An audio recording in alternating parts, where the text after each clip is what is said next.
what the implementation has looked like with mid-level leaders really taking this forward in their everyday work. Yeah, so when we did that session, I was not in place. This was a part of my role. We have a fantastic leader of talent that led diversity and led talent. And it does make sense for it to be together. But because the work requires so much, they needed a dedicated focus.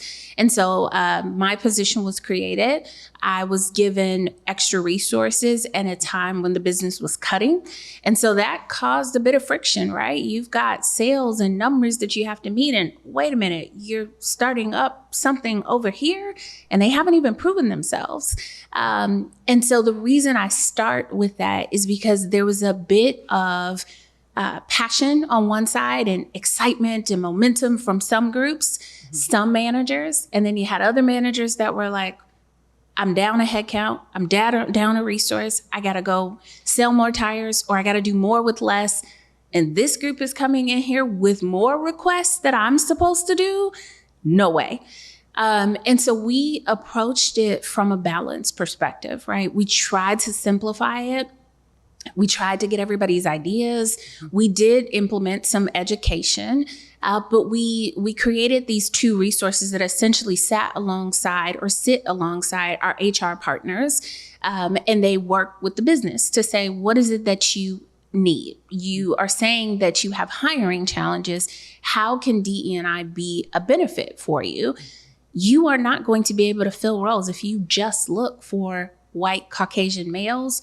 And it's not just about race, right? It's also about generation. If you are looking for the seasoned, experienced person that has 15 years of experience, not gonna find it because they've got jobs other places too. So how do you take talent and you groom them and you develop them? That's an element of diversity too, by the way. Yeah. So we sat alongside them, essentially trying to help them understand the benefit, convince them why DE&I matters.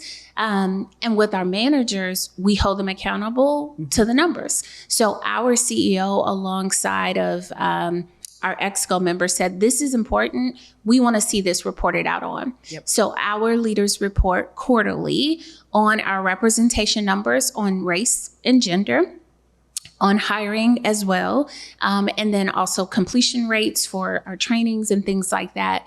And so that is how we got our managers to activate this, because they knew they were held accountable to it and they had to report out. So they started asking for help, and we've been trying to help them. We've got an organization of 35,000. Two people can't support everybody, but we certainly try to push best practices and use our HR partners and other partners to get the message out as well.